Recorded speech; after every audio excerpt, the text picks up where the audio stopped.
Bonsoir, chers amis. Pour commencer, je souhaite saluer d'une façon toute particulière mon ami Yaël, qui est sans doute notre auditeur le plus jeune et le plus assidu. Salut Yaël. Également une salutation toute particulière à ceux qui se joignent à nous pour une première fois et à tous, bienvenue à cette 11e leçon consacrée au chemin initiatique proposée par le Cercle zodiacal. Alors ce soir, nous en sommes à l'étude du signe du Verseau. Après avoir travaillé soigneusement les enjeux initiatiques du Capricorne, qui, je l'espère, vous ont permis de vivre la fête de Noël, la fête de l'incarnation d'une manière plus profonde ou tout au moins différente, eh bien, nous allons maintenant poursuivre notre parcours avec un signe emblématique au cœur de nombreuses écoles spirituelles contemporaines qui évoquent assez fièrement la mystérieuse ère du Verseau. Alors peut-être ce soir allons-nous mieux comprendre ce que cette ère zodiacale implique et les enjeux qui lui sont associés en explorant précisément ce que représente le Verseau d'un point de vue psychospirituel. Alors, comme nous le faisons chaque fois, nous allons aborder le sujet autour de 10 étapes bien précises, après avoir rapidement contextualisé la place occupée par le signe à l'intérieur du cercle zodiacal, comme nous le faisons chaque mois, et cela va nous permettre, bien sûr, de pouvoir nous préparer à mieux cerner, à mieux approcher à la fois les enjeux psychologiques et les enjeux spirituels associés au signe, ce qui est bien sûr notre objectif principal, notre objectif central, découvrir ce à quoi le signe nous invite d'un point de vue initiatique. Alors nous le savons avec le signe du Capricorne, nous sommes entrés dans le 4e quadrant de la roue zodiacale qui est situé au niveau du second hémisphère. Alors pour le bénéfice de ceux qui se joignent à nous ce soir, je rappelle brièvement que le zodiaque est essentiellement constitué de 2 hémisphères. Un premier qui est associé à ce qu'on pourrait appeler le développement personnel, la croissance personnelle, depuis le signe du Bélier jusqu'au signe de la Vierge, et un second qui comporte les signes de la Balance jusqu'au signe des Poissons, qui, lui, est davantage en relation avec l'éveil spirituel. C'est un peu comme si la roue zodiacale nous évoquait clairement les 2 piliers de toute démarche initiatique. Éveil et développement personnel, éveil et développement spirituel. Or, ces 2 hémisphères sont eux-mêmes subdivisés en 2 quadrants. Alors, en ce qui nous concerne, puisque nous travaillons ce soir le signe du Verseau, nous nous retrouvons dans le second hémisphère. Alors, nous venons de le dire, le second hémisphère est lié à l'éveil spirituel. Il est composé de 2 quadrants. Un quadrant qui comporte les signes de la Balance, du Scorpion et du Sagittaire que nous avons exploré précédemment et dont on pourrait résumer l'enjeu initiatique de la façon suivante: expérience de dépassement de soi et de transcendance dans la relation à l'autre. Alors que le second quadrant qui a été inauguré le mois dernier par le signe du Capricorne pourrait être défini ainsi: expérience de dépassement de soi et de transcendance dans la relation au tout autre. Avec le signe précédent, le signe du Capricorne, nous avons donc amorcé cette étape de dépassement de soi grâce à une mise en relation avec une dimension transcendante, avec une dimension divine ou cosmique. Et nous avons vu comment nous ouvrir à cette force et contribuer à son incarnation, tant sur un plan psychologique que sur un plan spirituel. Ce soir, nous allons plus précisément découvrir comment intégrer cette force spirituelle en faisant l'expérience finalement plénière de ce à quoi elle nous invite. Pour parvenir le mois prochain à une certaine forme d'accomplissement de cette même expérience. Bon, vous voyez bien la dynamique qu'on retrouve à chaque fois dans chacun des quadrants. Impulsion, qui est donnée avec le premier signe, intégration, assimilation, expérimentation en profondeur de ce qui a été amorcé dans le signe précédent avec le second signe, et troisième signe, accomplissement, réalisation de ce qui avait été impulsé au départ, de ce qui a été expérimenté dans une seconde étape et qui maintenant se trouve à avoir atteint un certain niveau d'accomplissement. Comme chaque fois, nous allons débuter notre étude en explorant le premier des 5 points repères. Rappelez-vous, dans ces 10 étapes que je viens d'évoquer, il y a d'abord 5 points repères qui nous permettent de mieux contextualiser le symbolisme associé au signe afin de pouvoir mieux définir les enjeux initiatiques, donc les enjeux psychologiques et les enjeux spirituels. Eh bien, ce premier point repère consiste en une pensée semence. On emploie parfois l'expression d'énoncé synthèse que nous retrouvons, rappelez-vous, dans un texte gnostique qui décrit les 12 pierres de la Jérusalem céleste en relation étroite avec les 12 signes du zodiaque. Or, l'énoncé qui concerne le signe du Verseau est le suivant. La 11e est de l'hyacinthe qui a la couleur de la chair. À partir de cet énoncé, certains ont pensé que la hyacinthe dont il est question dans le texte de Jean, et qui est évoqué ici dans ce texte gnostique, était un zircon rouge, ce qui n'est d'ailleurs pas tout à fait absurde, loin de là. On aura l'occasion d'aborder cela plus longuement tout à l'heure.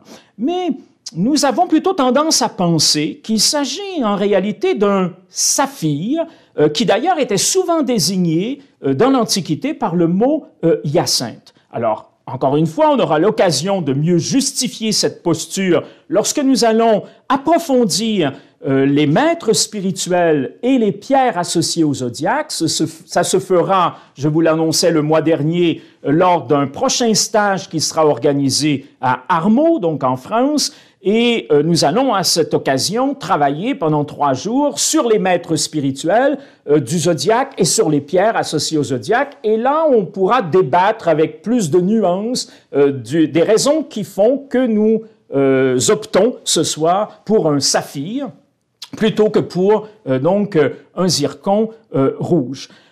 Mais si nous optons pour un saphir, de quelle couleur est-elle cette chair? Puisque, je vous rappelle l'énoncé, la 11e est de hyacinthe qui a la couleur de la chair. Et c'est ça qui nous importe bien sûr ce soir, dans un premier temps, c'est de parler de cette chair. Et si la hyacinthe est un saphir bleu, eh bien, y a-t-il contradiction avec la couleur de la chair? Puisque si on lit ça au premier niveau, la hyacinthe qui a la couleur de la chair, on pense tout de suite à une pierre qui serait plutôt dans des tonalités de rouge, un peu comme le zircon rouge que l'on a évoqué à l'instant. Alors, pour répondre à cette question, il faut d'abord peut-être préciser que la chair n'est pas seulement la masse musculaire, comme on a parfois tendance à le croire, et qu'en fait le mot « chair » a de très nombreuses significations. La soirée d'ailleurs ne suffirait pas pour en explorer toutes les facettes, puisque ce mot « chair » à la fois comporte des dimensions positives, des dimensions négatives, selon les auteurs, selon les époques, selon les systèmes philosophiques, ça prendra un sens différent. Dans la tradition kabbalistique, dans la Kabbale judéo-chrétienne pour être plus précis, nous associons ce mot « chair » au terme hébreu « bassar ». Bassar, ça s'écrit « bet shin resh », qui évoque l'intégralité de l'être. La chair ne serait pas simplement du côté du corps, mais bien d'un ensemble d'ailleurs indissociable, indissoluble, qui constitue l'être, qui constitue la créature. Bassar serait donc, si l'on se positionne par exemple dans une anthropologie ternaire, comme nous le faisons généralement, ce serait à la fois l'esprit, l'âme et le corps. Voyez-vous, l'intégralité de l'être. D'ailleurs, le mot bassar en hébreu, quand on en tire certains rébus avec la méthodologie qu'on emploie toujours, qui est celle de la Kabbale, eh bien, bassar, ça signifie littéralement le fils, bar, du feu, shin. Bassar, c'est le fils du feu.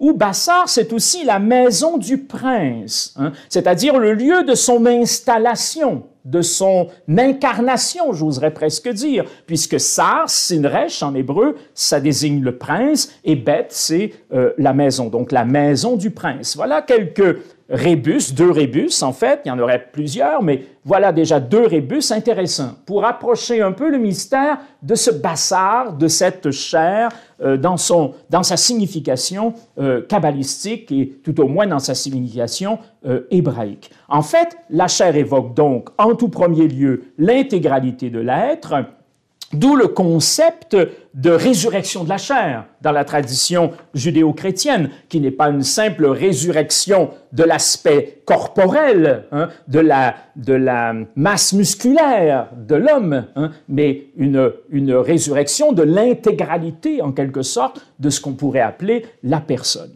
Mais alors, pourquoi la chair est-elle bleue? Si, en effet, la hyacinthe est, comme nous le suggérons ce soir, un saphir bleu, plus encore d'ailleurs, un saphir bleu étoilé. Eh bien, elle est bleue par sa participation à la nature divine. N'oublions pas que dans le signe précédent, on y a consacré les 4 heures de notre leçon précédente, dans le signe du Capricorne, il s'agissait d'incarner cette présence divine, cette énergie divine, cette force spirituelle qui vient d'ailleurs. Si nous l'avons incarnée dans le signe du Capricorne, il est normal que notre chair, c'est-à-dire l'intégralité de notre être, en soit maintenant imprégnée et que petit à petit, cette force spirituelle transforme, transmute notre être dans son entièreté. Or, cette participation à la nature spirituelle ou à la nature divine, hein, eh bien, colore donc cette chair de cette teinte de bleu. Le bleu, c'est la couleur du ciel. Le bleu est par extension celle de Dieu. Hein. En Grèce antique, par exemple, Zeus est bleu. On parle en Égypte pharaonique de la fleur d'Isis, qui est une fleur bleue. Plus encore, d'un dieu bleu, hein, qui est le dieu Hymen, hein, Amon et Hyménète, hein, qui est sa parède, son épouse, Hymen, qui est le dieu caché de l'Hymenti. L'Hymenti, c'est l'au-delà. Hein. Donc, c'est pas seulement la couleur de Dieu dans l'Égypte pharaonique, c'est la couleur d'un au-delà, c'est la couleur d'une transcendance, c'est la couleur d'une dimension apparemment inaccessible, hein, ou en tout cas d'une dimension cachée, invisible et, répétons-le, transcendante. Et c'est sans doute là, d'ailleurs, que vient cette identification entre Dieu, qui d'ailleurs habite le ciel, qui est bleu, hein, et la couleur bleue, d'où viennent d'ailleurs les expressions « parbleu » ou « sacre bleu », qui étaient des expressions pour éviter d'employer le nom de Dieu. Hein. C'est aussi la couleur de l'inspiration. Et ça, ce sera très important pour nous ce soir, celle du barde ou du poète des peuples celtes. Hein. C'est la couleur de la sagesse transcendante dans le bouddhisme tibétain, Vairocana, qui libère des illusions. C'est la couleur de Samvara, une divinité qui incarne les moyens à mettre en œuvre pour connaître l'éveil. C'est la couleur du pain, hein, cet oiseau d'inspiration céleste qui incarne l'inspiration céleste et qu'on retrouve notamment au moment de la transfiguration du Christ sur le mont Tabor. Enfin, c'est ce que évoquent les vitraux de l'Église catholique du mont Tabor, où l'on voit ces pins magnifiques, hein, qui sont les gardiens de l'expérience de la transfiguration. Dans le monde chrétien, d'ailleurs, ça deviendra la couleur de l'amour, puisque Dieu est amour. Hein. D'ailleurs, souvent, on représente le Messie avec un manteau bleu, mais également, et vous verrez tout à l'heure que c'est très important, l'Éternel féminin, hein, qui également est vêtu de bleu. Donc, tout ça pour nous mettre un peu dans cet univers de sens, hein, d'une chair bleue qui serait une chair divinisée, qui serait une chair amorisée, qui serait une chair en rapport étroit également avec l'éveil, avec une expérience de transcendance, de dépassement et d'expérience, j'oserais presque dire océanique. Et cela, ça me fait penser aussi au fait que la couleur bleue, c'est la couleur de la prophétie, celle précisément des profondeurs océanes où se trouve Poséidon, mais aussi Glaucos, le vieillard bleu.